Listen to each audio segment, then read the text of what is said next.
final question of the week comes from Shane from Canada. Hey, Greg, Colin, in the ever-rotating third chair. Hi. E3 has been awesome this year, but I can't help but notice that a surprising number of games are putting a focus on co-op multiplayer, including franchises that have never had it before, like Assassin's Creed Unity. As a predominantly single-player gamer, should I be worried that all this focus on co-op will result in an incomplete single-player experience, especially for games like AC Unity, The Division, or most of all, Destiny? Thanks a lot. I'm a huge fan of your work, and you've done a great job covering E3 this year, Shane in Canada. This was definitely the theme of E3. Yeah. Every game had co-op and was having it featured immediately. I think, for me, what's important about it is that most of it is optional. Mm-hmm. Like, you don't have to have a cooperative experience. You can. But I also like the seamless integration, too, like where people can just drop in and out. Like, I don't know, like, why you would be averse to that, but I can understand why some people. But I guess you can just disconnect in some scenarios. I don't know, or is Assassin's Creed, like, always online?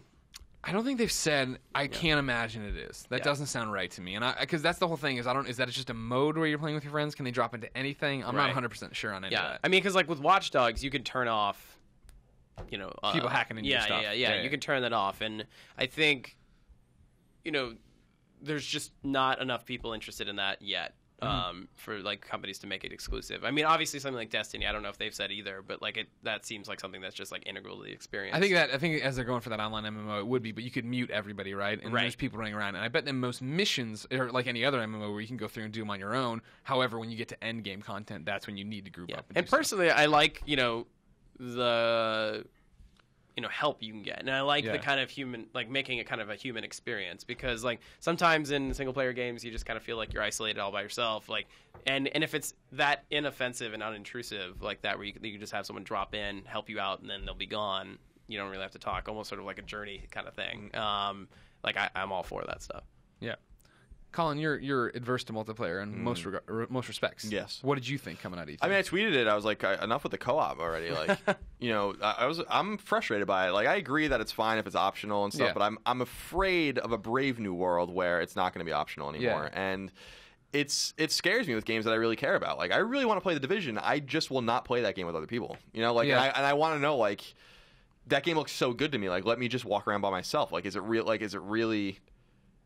Like they won't say, like they haven't said, and even with Far Cry, it's like Far Cry for sure is just an additive thing. That game, for sure, and it is with Assassin's Creed too. And by the way, I think that new Assassin's Creed game looks awesome.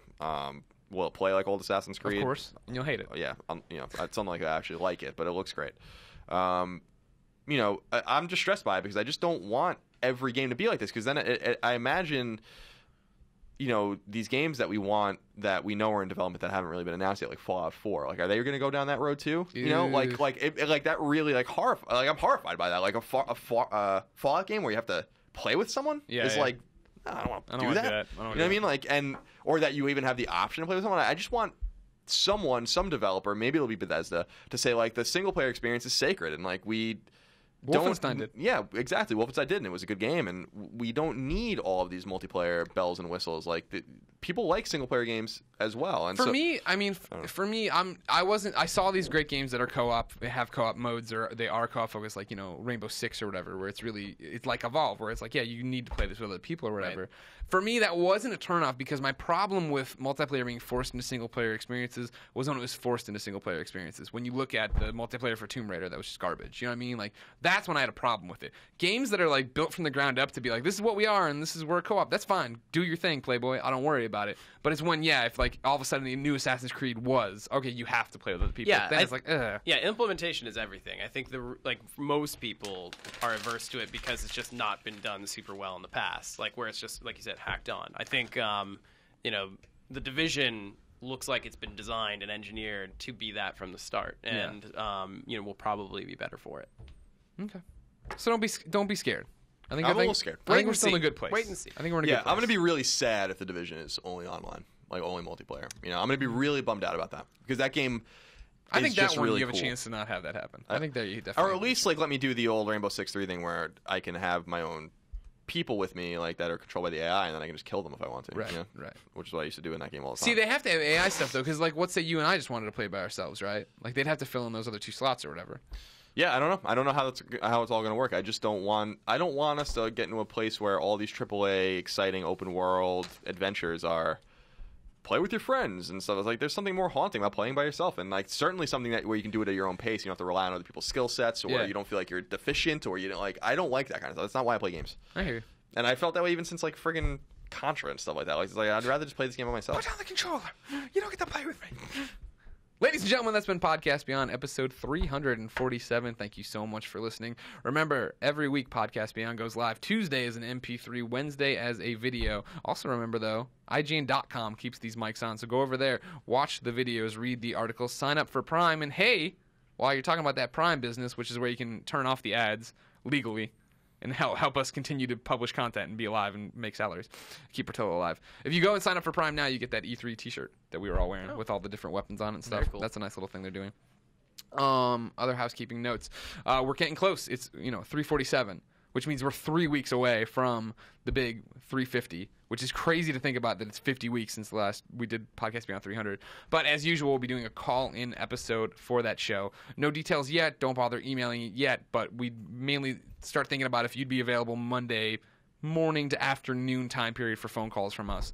Don't email us anything because I will delete them. I will have information for you in the next 2 weeks about what to put in your email to be added to the call list so we can be a part of that. And in super exciting news, Scott Lowe, you're leaving the ever-rotating third chair. Yeah. And you're leaving IGN forever. And we'll never talk to you again. Jesus. However, next week, Podcast Beyond 348, we have someone returning to the ever-rotating third chair. A Podcast Beyond founder, Jeremy Dunham, will be with us for the first time in probably 320 episodes. I don't even know.